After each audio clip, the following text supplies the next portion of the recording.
coach, yun nga, 5 sets, umabot. Pero nung naka-recover agad yung team, ano lang yung masasabi ko sa composure na pinakita ng 5 sets?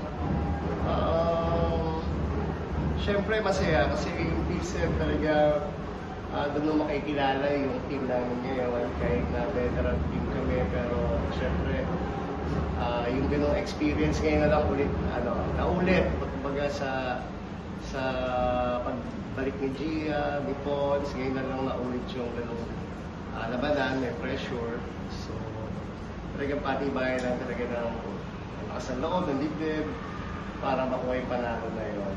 Thankful ako kasi syempre nag-response yung mga individual players. So, ganoon naman talaga. Sarili mo, dala mo. Kaya ganoon mga labanan.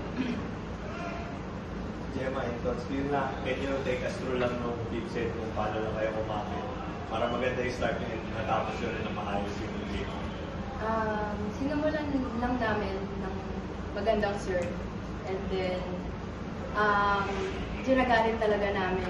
Hindi kami nag-expect ng mahina or ibibigay lang sa amin agad ng kabila yung point. So, kami talaga, gusto namin yung point na to, pag yung gato. Kaya, nag-work siya kasi hindi lang isa, lahat talaga nagbigay ng point. Ako siguro, ang tumatak lang sa akin is that before kami pumasok ng 5th set, sinabi namin sa isa't isa na reset kami, na mag-start ulit kami balik kami sa sistema, pag may mga adjustments, sundin lang sila coach. So, I think, pag mga ganito na labanan or ganitong 5th set, babalik pa rin talaga kami sa sistema. So, yun yung talagang ginagawa namin para makinig sila coach. For Gemma and Rox, unang 5th set niyo pa lang po yung conference. Gano'ng malaking bagay nun siguro na next step pa yung unang hindi nakaharap doon. Kumbaga yung gano'ng kataas na challenge agad midway with the elimination round. Parang na-take it nyo rin. Ina-expect na po namin talaga yun. Kasi since last year pa, as in buong conference ata, nakalaban namin. I mean, Petro ka sila, pero same naman players. Talagang umaabot ang visit eh. So, hindi naman po kami nanibago doon. Talagang, si coach siya naman lagi sinasabi, yung composure ang importante talaga sa team para naman Yun din, hindi naman nagkulang sa bilin sila coach. Kasi nga, yung team, core team pa rin yun ng malakas pa rin sila. So, sila coach naman sinasabi palagi sa amin na kahit sa kaninong team kami maglaro, kung hindi namin pagkatrabaho, hindi kami mananalo. So, kailangan lang talaga namin na ibigay yung 100% namin palagi. Lalo na sa training, kasi sa training naman nagsisimula yung mga yan. So, yun. Yun nga, sabi ni Gemma, in-expect naman na magiging mahirap yung laban. So, honestly for me, it was exciting also kasi it's been a while since I experienced yung ganung situation din. So, natutuwa ako na experience ko siya ulit. Magkakasama kami na talagang nilaban namin lahat.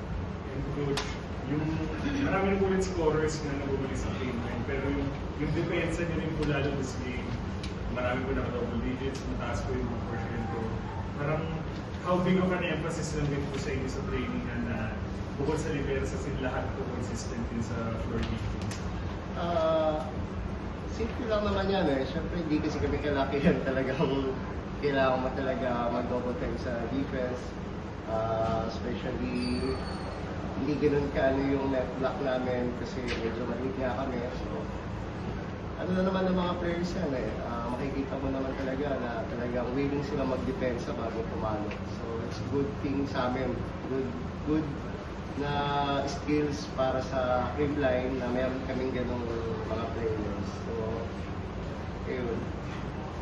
Para sa players na yun nga, given na yung next game na nakatapat nyo, yung core pa rin nakatapat nyo yung last finals. So, ano lang, may extra giggle ba, may extra motivation ba coming into this game?